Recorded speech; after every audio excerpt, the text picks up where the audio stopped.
Our next speaker is Dusty Vaughn, who is the Public Service Program Area Leader for the Groveland Ranger District of the Stanislaus National Forest, the northern gateway to Yosemite National Park. He serves as the district's recreation specialist, served as the district's recreation specialist for 3 years before beginning his current position, during which time the 2013 Rim Fire occurred. To inspire others to join the agency in restoring the landscape, he is continually looking for innovative methods and technology to engage our communities.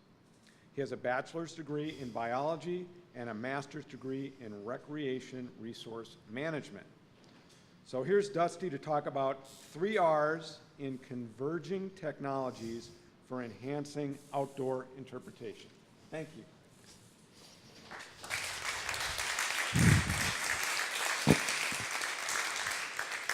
Good morning, everyone.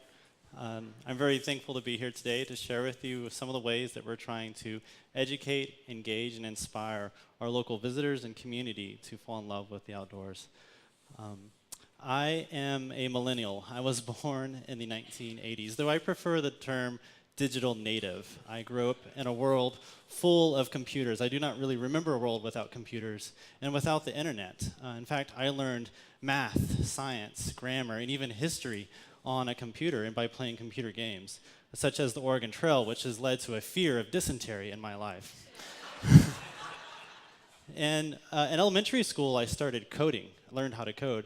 And in middle school, I built websites during my free time when I wasn't out backpacking with my Boy Scout troop. Now I'm the Public Service Program Leader for the Groveland Ranger District on the Stanislaus National Forest. We are the northern entrance to Yosemite National Park, and we see about 2 million visitors coming to us every year on their way to Yosemite from Sacramento and the San Francisco Bay Area, including Silicon Valley. Don't worry about that. So that was just a map of where we are, basically. Yeah, it's not going to work. And one of the things I've noticed over the 5 years that I've been there, that more and more of our visitors are using smart devices, phones and tablets, to plan their trip, to make reservations, to navigate to where they're trying to get to, and to find out more information about those places once they get there. It's concerning at first because a large portion of our district does not have cell phone reception, so you really shouldn't rely on technology to help you find your way around.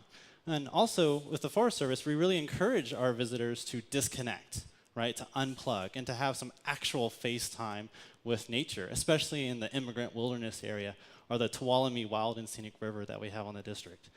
But I have to be honest, I am a techie. I love technology, and I love figuring out new ways that technology can take me on to new adventures, and how can I learn new things when I'm out there, and how can I contribute to what's going out there. And so that's what I'm going to share with you today, and what I'm considering to be the worst title in this year's Rec X, the 3 R's in Converging Technologies for Enhancing Outdoor Interpretation. Basically, again, we're trying to educate, engage, and inspire our community through some innovations.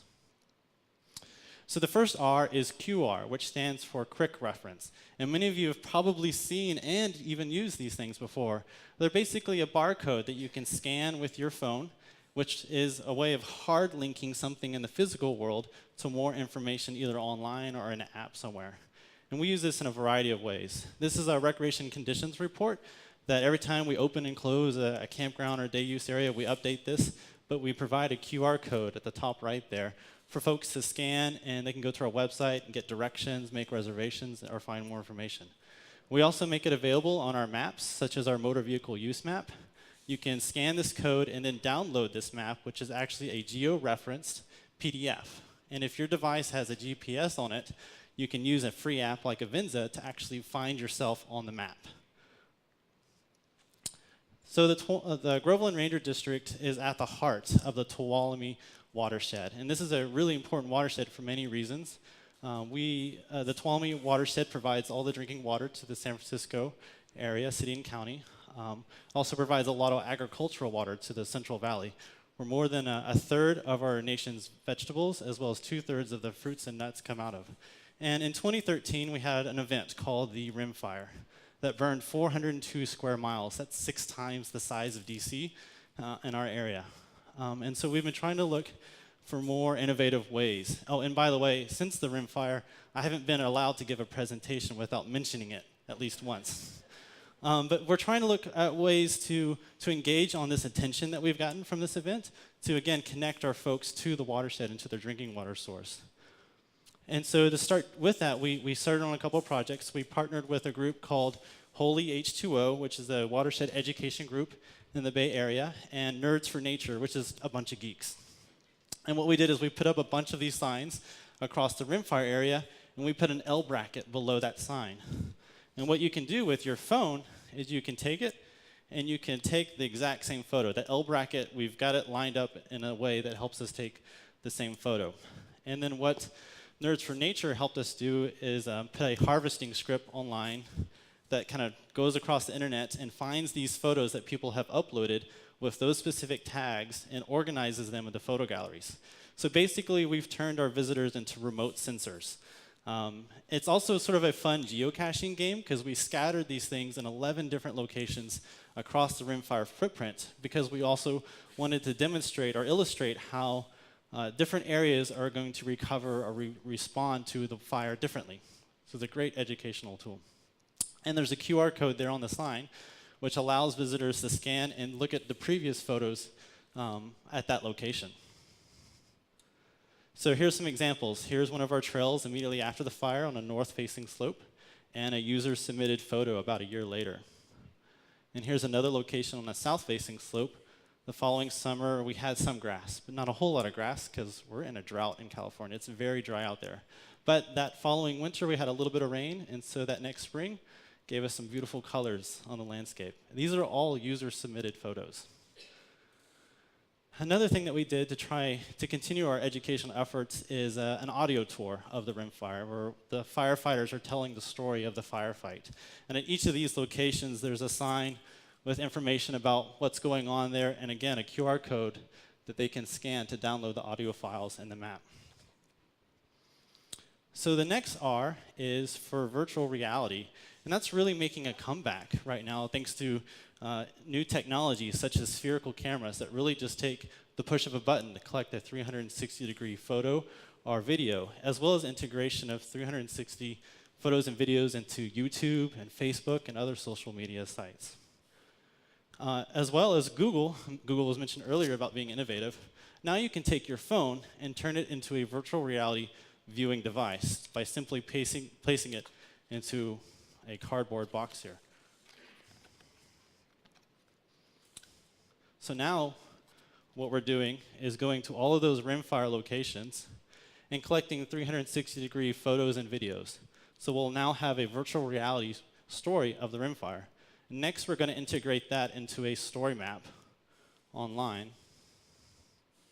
There it goes. So we'll have a virtual reality story map. And we're really excited about this because now we can take the story of the rimfire into classrooms, into community festivals and events, as well as when visitors are traveling along the area and they see it, come across an area that's burned, hopefully they'll see one of our signs, scan it, and they'll be able to experience sort of the breadth of the rimfire. We're also trying to integrate QR codes in some of our self-guided nature trails.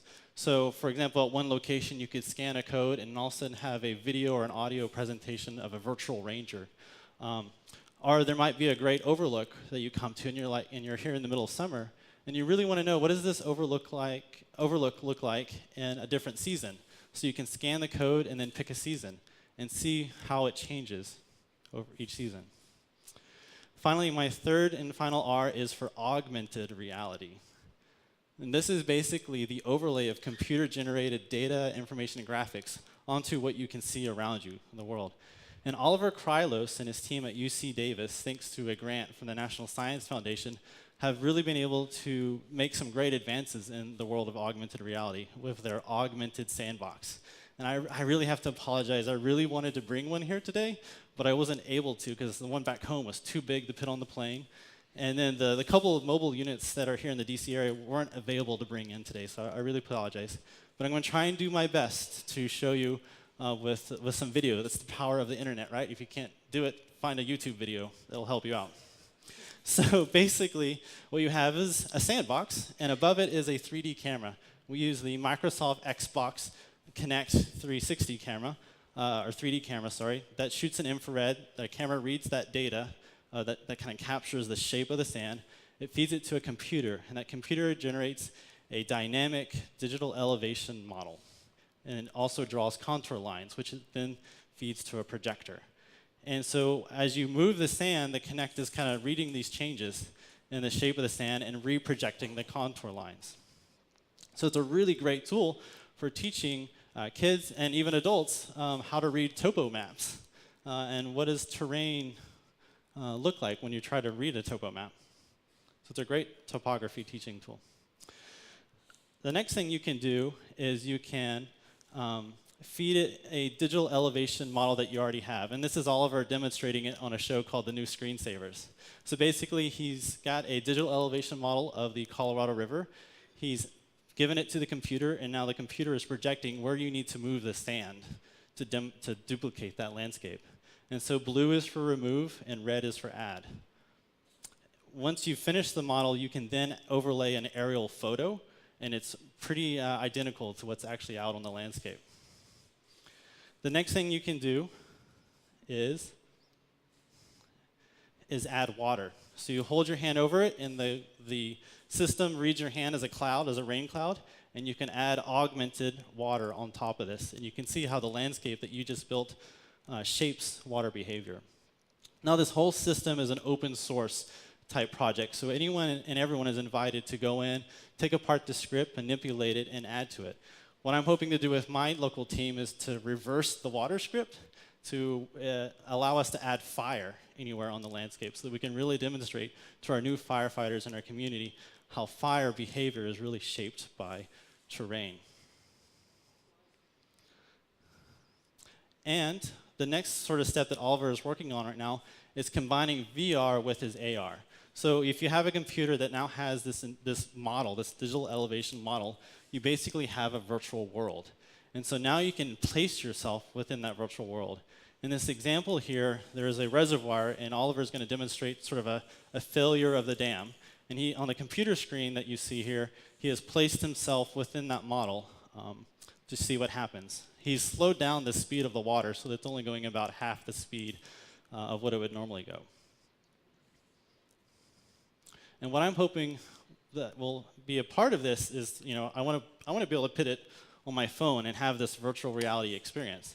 So it would be really neat if you could pick a spot on the map and have a QR code appear, so you can scan your QR code to get it to your VR device so you can experience the augmented reality of the thing.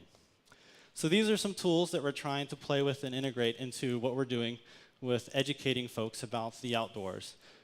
So that hopefully they fall in love, so they become engaged, they become inspired to participate in our volunteer programs and with what we're trying to do to conserve and restore the landscape.